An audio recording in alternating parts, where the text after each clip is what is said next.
Bonjour à tous et merci d'être là. Donc, pour ma part, ce que je vais présenter, c'est mon travail de mémoire que j'ai réalisé l'année dernière en master maths premier degré. Les mathématiques va être l'éducation au numérique dans le conditionnement des pratiques numériques des élèves de cycle 3. Je ne savais pas trop au départ quelle approche prendre par rapport à cette présentation. Et vu qu'il s'agissait de présenter mon mémoire, du coup, j'ai décidé de prendre une approche globale pour présenter vraiment toute la réflexion qui s'est faite et pour expliquer un peu plus en détail les choix que j'ai faits dans la méthodologie et dans l'analyse que j'ai faite. Donc, ce que je vais vous proposer, c'est une contextualisation tout d'abord. Là, je vais présenter le cas de la revue de littérature que j'ai faite. Ensuite, la méthode que j'ai utilisée. Enfin, on verra les résultats et je vais vous les relations. Donc, en premier, la problématique que j'ai décidé de poser, c'est dans quelle mesure l'éducation numérique faite au sein de l'école et l'utilisation du numérique à l'école conditionne ou devrait conditionner les élèves du primaire dans leur utilisation du numérique au quotidien. C'est-à-dire, en gros, qu'est-ce qu'on cherche à faire avec l'éducation numérique à l'école et au final, qu'est-ce qu'on arrive à obtenir. Donc, j'ai proposé 3 champs pour répondre à cette question. Donc, déjà, les motivations à l'utilisation, c'est-à-dire qu'est-ce qui va conduire l'élève à utiliser le numérique. Est-ce que ça va être une utilisation nocive, addictive, quelque chose qui est néfaste à sa personne? Ensuite, un champ concernant les pratiques numériques. Est-ce que son utilisation va être prudente, réfléchie? Est-ce qu'elle se fait avec une prise de recul?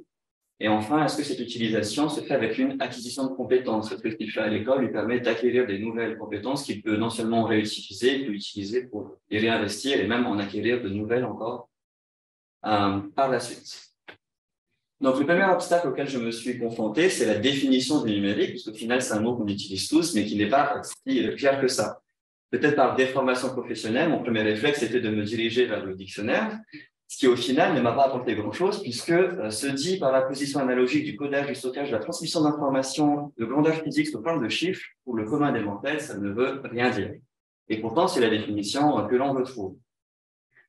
Je suis de ceux qui pensent qu'un mot prend sens quand on l'utilise. Du coup, j'ai voulu demander à mes collègues le sens qu'ils donnaient au mot numérique. Donc, j'ai posé la question aux étudiants du l'UPF. En un mot, qu'est-ce que le numérique? Voilà ce que j'ai pu faire ressortir. Donc, je ne vais pas faire un détour sur les mots, mais juste en résumé. Ce que j'ai pu obtenir, c'est que le numérique, pour la population, en gros, c'est à la fois des applications, donc on utilise sur son ordinateur, sur son téléphone, mais aussi des adjectifs, c'est-à-dire des idées, des concepts, des entreprises, des éléments techniques, c'est-à-dire l'ordinateur en lui-même, à la fois des possibilités, c'est des chances pour l'avenir, et c'est à la fois des craintes, des risques pour les personnes. J'ai décidé aussi d'affiner cette définition avec un peu de littérature. Donc, je me suis appuyé sur les travaux de Vitaly Rossetti qui définit 5 caractéristiques pour le numérique. Donc, la matérialité, c'est-à-dire que tous les éléments numériques, au final, sont matériels, même si on imagine que c'est dématérialisé. En fin de compte, il y a toujours un serveur, une base sur laquelle les données sont stockées. Donc, quelque part, il y a toujours un support physique, même si on ne le voit pas. La multiplicité, c'est-à-dire qu'un objet numérique ne se copie pas. Il est nativement multiple, c'est-à-dire qu'on ne va pas recopier un objet numérique comme on recopie un texte, mais vraiment on le recrée parfaitement à l'identique et il n'y a pas de différence. La convertibilité, c'est-à-dire qu'un objet numérique peut être changé, converti, peut changer la police d'un texte, peut changer le format d'une vidéo, le format d'un document audio.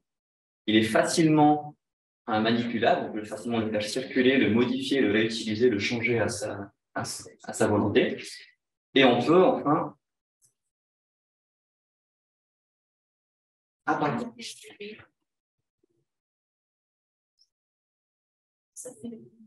Ouais. C'est un PDF.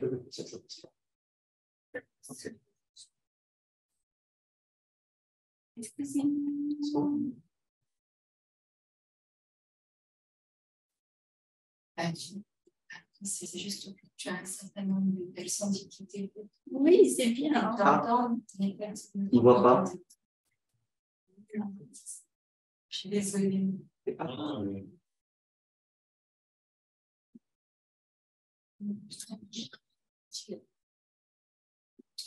Non, c'est le PDF.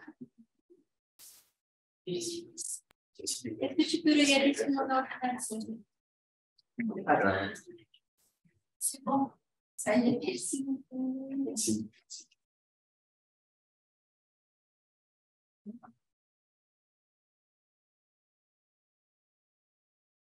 Volonté. Ah, ça. Et enfin, la dernière caractéristique, c'est le changement du rapport au monde. C'est-à-dire que ce qui va définir le numérique, c'est le fait qu'on va complètement changer la société, la façon dont on la voit. C'est-à-dire qu'on ne peut plus concevoir la société aujourd'hui sans ce numérique qui est vraiment omniprésent.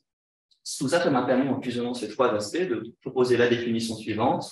Donc, le numérique, dans ce que j'ai travaillé, correspondait à l'ensemble des procédés, outils ou supports qui permettent de manipuler ou convertir ou multiplier des informations inscrites sur un support physique. C'est une définition large qui me permettait à la fois de balayer les logiciels que les élèves peuvent utiliser, les outils, l'iPad, les ordinateurs, et vraiment tout ce qui pouvait toucher à tous ces concepts de numérique. Ensuite, par rapport au rapport au monde, c'est poser la question de la culture numérique. Parce qu'au final, s'il y a un changement du monde, c'est qu'il doit y avoir un changement de culture qui s'opère. Et au final, je me suis appuyé sur les écrits d'Éric Guichard, qu'on ne voit pas parce que c'est écrit en haut. Il propose la citation suivante, que je vais résumer, c'est-à-dire qu'il fait un parallèle entre l'importance de l'écrit dans les sociétés modernes et l'importance du numérique. C'est-à-dire qu'aujourd'hui, on ne peut plus imaginer un monde sans écrit, de la même façon qu'on ne peut plus imaginer un monde sans numérique. Mais en plus de cela, il y a une stratification qui se fait entre ceux qui sont lettrés, c'est-à-dire qui possèdent la capacité de lire et d'écrire, et ceux qui ne le peuvent pas. Et de la même façon, on a cette stratification entre ceux qui savent utiliser le numérique et ceux qui ne sont pas capables de le faire. Donc avec ça, trois profils se dessinent, c'est-à-dire un technicien qui est capable de se former, qui est capable de suivre les formations pour acquérir des compétences, un autodidacte qui va se former lui-même pour acquérir ses compétences, et un illettré qui au final ne se tient pas au fait et n'est pas au fait des avancées numériques. On pourrait penser au premier abord que ces trois profils-là vont construire cette culture numérique, et c'est pas ce que l'auteur considère, c'est-à-dire qu'il va plutôt avancer le fait que cette culture numérique ne se fait pas par ces acteurs-là, mais se fait par des collectifs, des grands groupes qui vont construire cette culture numérique. On pense par exemple aux groupes qui vont, par exemple, cadrer la navigation, les groupes qui vont, ceux qui vont créer du contenu, ceux qui vont gérer ou qui vont encadrer, légiférer sur le contenu que l'on peut utiliser. Et c'est là qu'apparaît l'importance justement de cette éducation numérique, parce qu'au final, s'il y a des gens qui sont capables de contrôler le contenu, de le créer et de le cadrer, il faut des gens aussi capables de le décoder pour justement éviter de ne pas être trop soumis, ou en tout cas pas être trop à l'écart justement de la compréhension de cette culture numérique. Donc, de manière générale, j'ai défini cette culture comme étant l'ensemble des façons dont le numérique affecte et va transformer le quotidien des communautés. Enfin, il restait la question d'éducation. Sans attarder, j'ai défini ça comme donner à un individu tous les éléments nécessaires à son développement physique, intellectuel et moral. C'est la définition qu'on voyait à l'INSPE, en tout cas lors de ma formation. Mais ça posait la question de l'éducation au numérique. Qu'est-ce qui va changer par rapport à cela? Et donc là, je me suis attardé sur les compétences qui étaient nécessaires de développer. Donc, à ce niveau-là, ces différents auteurs développaient trois niveaux de compétences. Donc, les compétences instrumentales qui relèvent d'utiliser le matériel, les logiciels, en tout cas avec un savoir-faire de base. Des compétences structurelles qui vont relever de la recherche et la sélection de l'information. Et des compétences stratégiques qui vont relever plus du réinvestissement de ces différents éléments. Pour prendre un exemple, la compétence instrumentale serait d'aller regarder une vidéo sur YouTube. Structurelle serait de savoir chercher la vidéo que l'on veut. Et stratégique serait de savoir chercher la vidéo dont on a besoin pour telle situation pour résoudre un problème de son quotidien. Donc, j'ai repris la définition de Perrin Broadcorn qui est que éduquer au numérique, c'est apporter un savoir utilisé et un savoir produire du contenu numérique, mais aussi apporter un savoir comprendre et un savoir agir dans les environnements numériques. Donc là, j'ai proposé tous les termes importants pour ce travail de recherche, et maintenant, j'ai commencé à m'interroger sur pourquoi est-ce qu'il était important de faire cette éducation numérique. Parce qu'au final, si c'est juste du luxe et du surplus, est-ce qu'on ne pourrait pas s'en passer? Et il s'avère qu'au final, différents enjeux se dessinent par rapport à l'omniprésence numérique, que sont les suivants. Alors, ce qu'on remarque, c'est notamment un certain individualisme, puisque de base, les adolescents ont un pouvoir d'individualisation, c'est-à-dire qu'ils vont essayer de s'émanciper de la famille et mènent une quête d'autodétermination, et que le numérique va intervenir à cet endroit-là, justement comme un facilitateur, c'est-à-dire que le numérique va servir à distancier l'adolescent de sa famille et lui permettre, lui, de se rapprocher de ses pairs. De même, le numérique va être le support du temps pour soi, et il va ainsi réduire le temps qui va se faire en famille. Un autre aspect qui est important, c'est la vulnérabilité des mineurs, notamment au niveau de la pédopornographie et du cyberharcèlement. Il y a beaucoup d'autres dangers, mais ces deux missions-là sont les missions principales de la Brigade de protection des familles, donc c'est ces deux-là sur lesquelles j'ai décidé de me concentrer. Il y a aussi les dangers d'addiction, mais pour ça, il s'avère qu'au final, il n'existe pas une addiction au numérique, mais des addictions au numérique, mais des addictions dans le numérique et le support. On parle par exemple d'addiction aux jeux vidéo, d'addiction aux jeux d'argent en ligne, d'addiction à Internet, d'addiction aux écrans, mais c'est ce terme un peu plus tendancieux. Et même la mission ministérielle dit qu'on ne peut même pas parler d'addiction ou de dépendance au sens strict quand on parle des écrans. Donc, c'est un peu un sujet qui est en cours de recherche, mais j'ai décidé quand même de retenir 4 critères d'identification par rapport à cette addiction, donc en me basant sur une grille d'évaluation d'addiction par rapport aux jeux vidéo. Donc, l'aspect renforcement, c'est-à-dire est-ce que l'enfant ressent du plaisir en utilisant cet outil? Est-ce qu'il y a du self-control? Est-ce qu'il arrive à résister à son envie d'utiliser? Un aspect problème, est-ce qu'il utilise l'outil pour échapper à la réalité? Et un aspect d'implication, est-ce qu'il transpose en fait tout ce qu'il voit sur son outil numérique dans son quotidien, dans sa vraie vie? Le dernier aspect et l'enjeu, c'est la fracture numérique. Généralement, on va le définir comme étant l'inégalité d'accès aux outils numériques. Et il s'avère au final qu'il faut élargir cette définition parce qu'en fin de compte, on se rend compte que c'est plus une véritable réalité puisque la véritable inégalité va se faire dans l'accès à la formation. C'est-à-dire que la véritable inégalité se fait au niveau des compétences numériques. Ce qu'on remarque, c'est qu'au final, de plus en plus de gens ont les outils mais ne savent pas les utiliser. Je me suis justement intéressé du coup au rapport prophétique, comme Séverine juste avant, mais moi pour le premier degré du coup. Et ce qui va ressortir, c'est que les enseignants ont une vision assez positive, mais ce qui ressort, c'est la difficulté d'accéder au matériel pour les élèves. Les enseignants arrivent à s'équiper, mais pas forcément leurs élèves. Et quand ils vont l'utiliser, ils vont l'utiliser surtout pour eux, dans le travail de préparation, mais pas dans le travail en classe. De même, cette acquisition de compétences pour l'enseignant, elle va se faire vraiment de son propre chef. Souvent, il est laissé un peu à son compte et il va devoir se former lui-même. Et de manière générale, le ressenti, c'est que c'est positif, mais que c'est pas assez développé, en tout cas pour l'école. Au niveau de la Polynésie, ce qu'on remarque, c'est aussi ce ressenti-là, c'est qu'au final, cette fracture aussi n'est pas si bien dessinée que ça, en tout cas sur Tahiti, parce qu'on voit que la majorité des ménages sont équipés en numérique, en téléphone, smartphone, en ordinateur.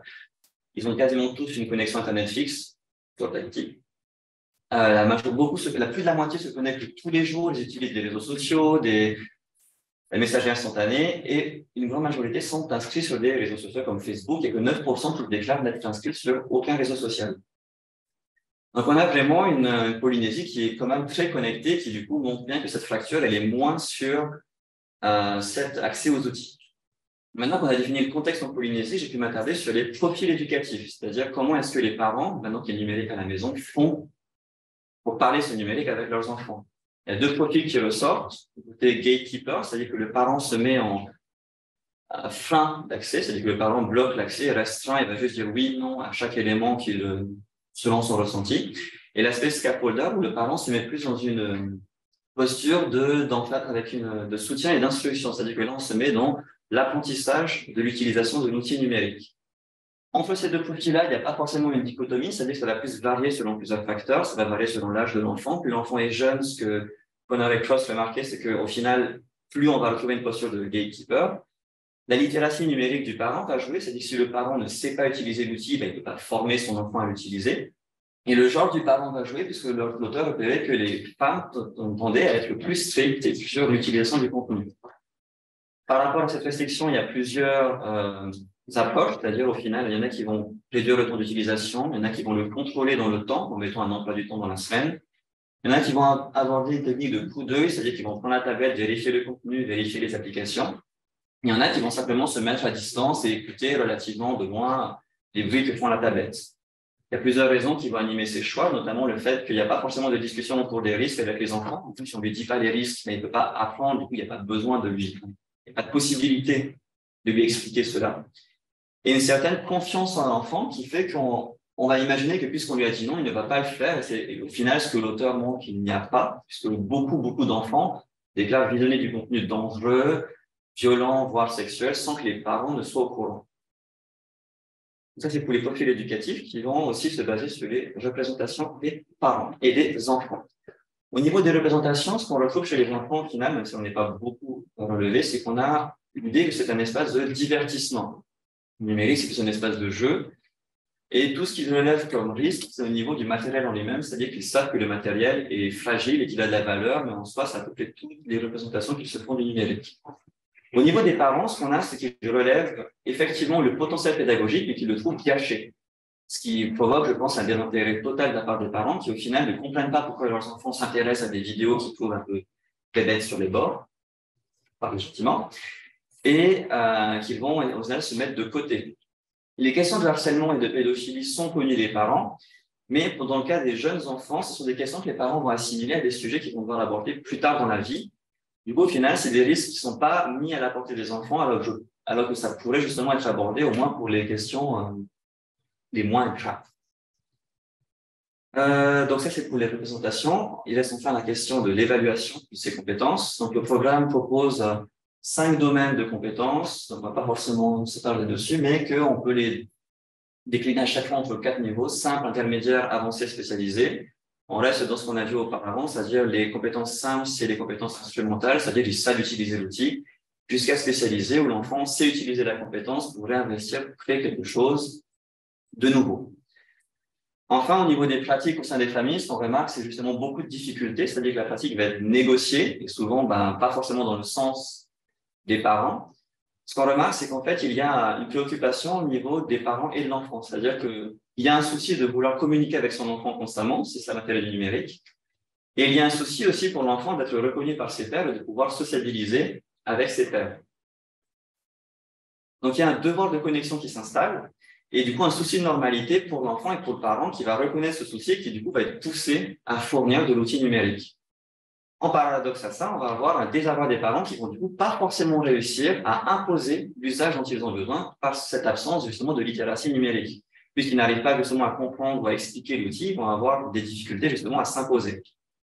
Ça va provoquer des tensions entre le nous familial et le jeu de l'adolescent et de l'enfant. Puisque, comme on l'a dit tout à l'heure, le numérique, ça permet à l'enfant de s'individualiser et du coup, il s'émancipe complètement du nous. Même si, paradoxalement, ça permet à l'enfant, tout en s'émancipant, de rester coincé, en tout cas dans le foyer. Parce qu'au final, il utilise son outil dans l'enceinte du foyer, mais tout en se détachant de la famille. Ce qui, paradoxalement, ouvre la possibilité aux familles, justement, de contrôler plus efficacement la pratique, ce qui ne se faisait pas auparavant. C'est-à-dire qu'au final, on ne peut pas contrôler ce qu'un enfant fait dehors à 18h, alors que s'il est dans le salon, on peut plus facilement dire stop. Ce qui est en paradoxe, c'est ce qu'on dit juste avant par rapport au désarroi des parents. Du coup, je pense qu'il y a effectivement, malgré cette possibilité, ils ne savent pas l'exploiter. Enfin, par rapport aux pratiques parentales, ce qu'on remarque, c'est que plus les parents sont usagers, plus les enfants vont l'être aussi, et que le contrôle des pratiques est beaucoup plus simplifié si le parent lui-même s'impose les règles qu'il va imposer à ses enfants. C'est-à-dire qu'au final, il faut un jeu de donnant-donnant. Donc ça, c'est pour toute la partie revue de la littérature. Donc maintenant, je vais pouvoir avancer sur mon travail de recherche. Donc, la population que j'ai décidé de travailler, c'est les élèves de CM1, CM2, donc sur Arouet, Marina et Paea. Et j'ai décidé de faire ça en 2 temps. Donc, un temps de recueil de représentation en classe avec une séance, c'est un temps d'entretien semi-directif où j'ai recueilli les pratiques et les représentations et des paramètres de leur environnement numérique. Donc, voici les différentes balades que j'ai faites. Donc, pour la séance, des représentations du numérique et de l'éducation au numérique. Et pour l'entretien, ce qui m'intéressait, c'est de savoir comment est-ce qu'ils fonctionnaient avec le numérique à la maison. Ce qui m'intéressait, c'était les systèmes qu'ils avaient, c'est-à-dire est-ce qu'ils avaient des outils à la maison, les paramètres de ce système, quel genre d'outils ils avaient, pourquoi ils les utilisaient, l'éducation numérique qu'ils ont reçue, est-ce qu'elle apportait des représentations positives, négatives, quelles sont celles de l'école, quelles sont celles des parents, le type d'utilisation qui est fait, et enfin la nature de l'utilisation pour revenir sur ce qu'on a dit sur l'addiction. Donc voilà tous les différentes variables que j'ai voulu relever.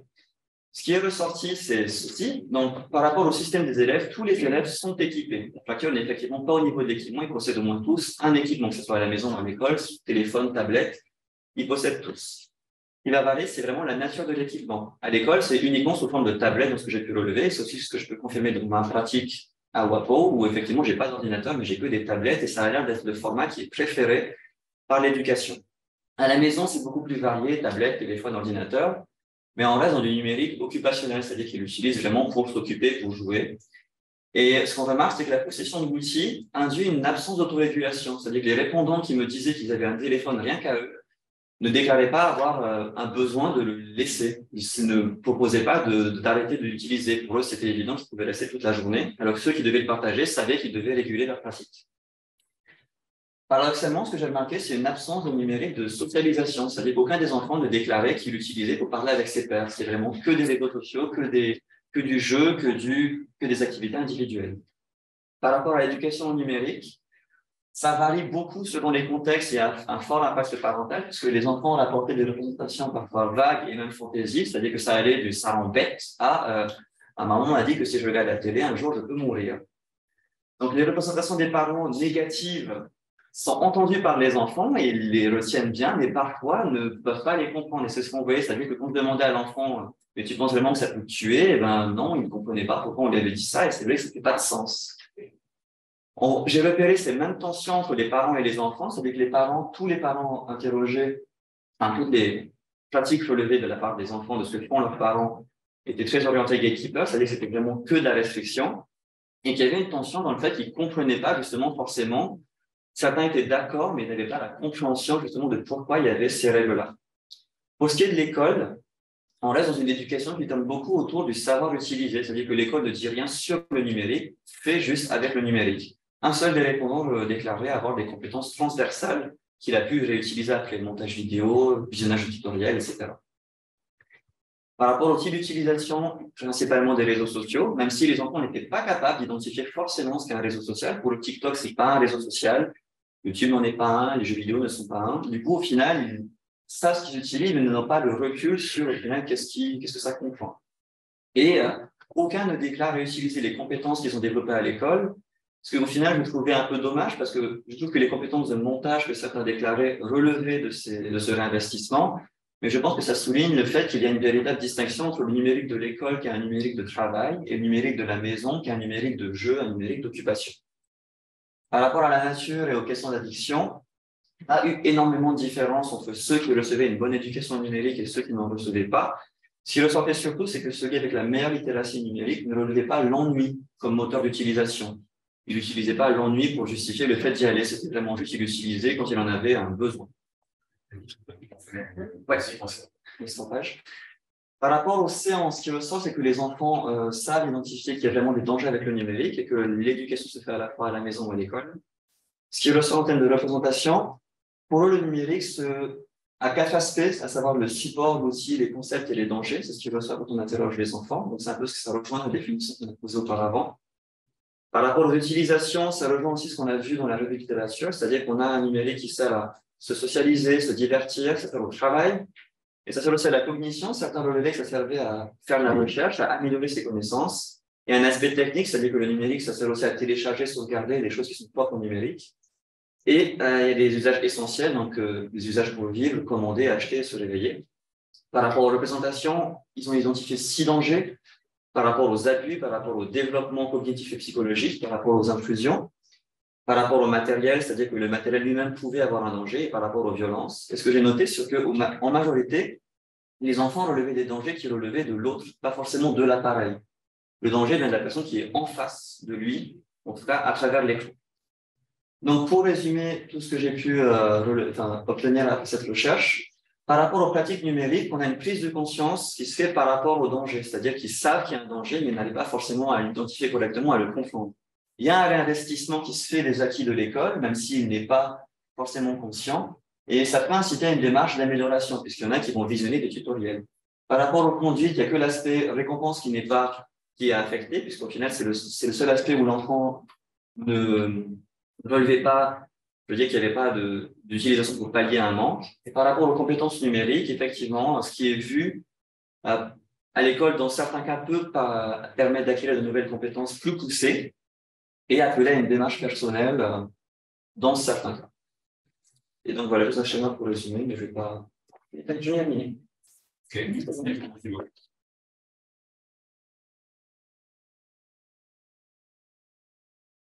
Alors, c'est un sprint. Oui. Désolé. Y a-t-il des questions, des remarques? Oui, merci pour la présentation, c'est super intéressant. C'est plus un commentaire sur les aspects compétences numériques. Je viens d'aller voir le GRIPTIC, c'est un outil de recherche sur l'intervention pédagogique. Ils ont fait un recensement de, je sais plus, c'était un bon 70 référentiels de compétences dans différents pays. Faire une synthèse de ce que c'est, ça permettrait peut-être d'avoir une vision un petit peu plus large que les compétences se baser juste sur les programmes. C'est super d'avoir les programmes là parce que forcément, ce que vous regardez, c'est dans un contexte donné, mais ça permet de voir un petit peu plus. Ça s'appelle le GRIPTIC. Le GRIPTIC, ouais, GRIPTIC.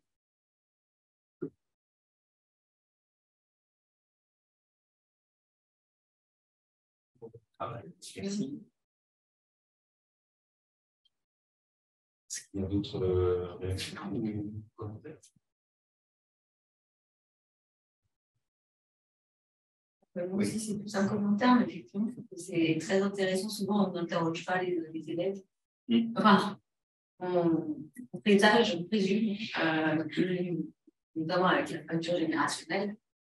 Comme ils sont nés avec, ce qui j'ai trouvé ça intéressant, par exemple, les exemples que vous donniez, pas très concrets, hein, mais c'est pour eux, voilà, qu'est-ce qu'un réseau social pour eux ou elles, et on s'aperçoit qu'en fait, on n'est pas. Enfin, quand je parle de honte, c'est moi, en tant que vieille personne qui ne connaît pas TikTok, par exemple, qui ne suis jamais allée, et qui l'assimile à des choses, voilà. Et donc là, c'est intéressant de voir que quand on va se parler, du coup, on ne va pas, certainement pas se comprendre. Surtout qu'au final, ce qui ressortait, c'est vraiment les clichés. C'est-à-dire que pour eux, les réseaux sociaux, c'est vraiment ce qu'on entend. C'est-à-dire que c'était Facebook, Twitter, Instagram. Et du coup, quand je leur demandais est-ce que tu utilises les réseaux sociaux, ils me disaient tous quasiment non, sauf un, celui qui avait eu cette éducation numérique un peu plus poussée. Juste pour préciser, cette distinction entre ceux qui n'ont pas eu cette éducation et ceux qui l'ont eu, justement, elle vient du fait que j'ai conduit l'étude sur toute l'année, ce qui fait qu'au final, j'ai eu des élèves au tout début d'année qui ont eu zéro éducation, et au final, en fin d'année, je me suis rendu compte que sur Tahiti, les écoles de Polynésie font des interventions tout au long de l'année sur le numérique. Du coup, j'ai en urgence acheté des entretiens en fin d'année, et ça m'a justement aidé à mieux conclure.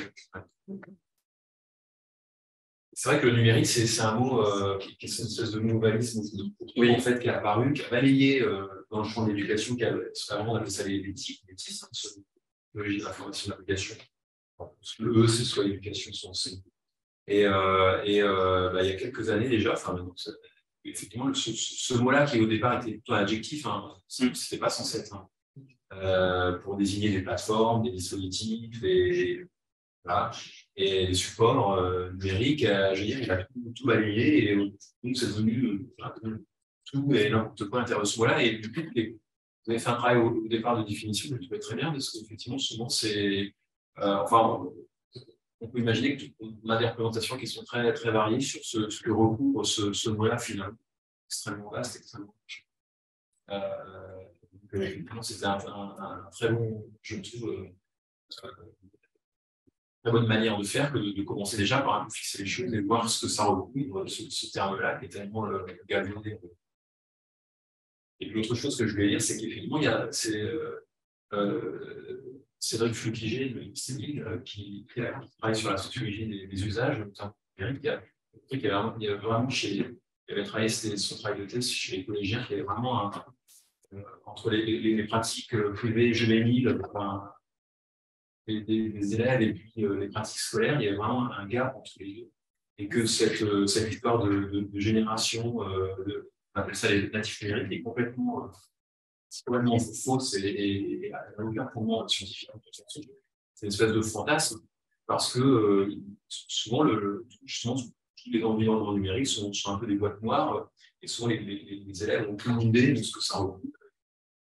Et de ce que voilà, il y a souvent des transferts qu'on peut faire au niveau des scolaires. C'est vrai qu'il y a pas mal de choses à interroger. Je peux juste vérifier si quelqu'un. Il y a une question peut-être. Non, c'est juste des excuses. C'est bien de savoir que c'est une on nous suit. Complètement, oui.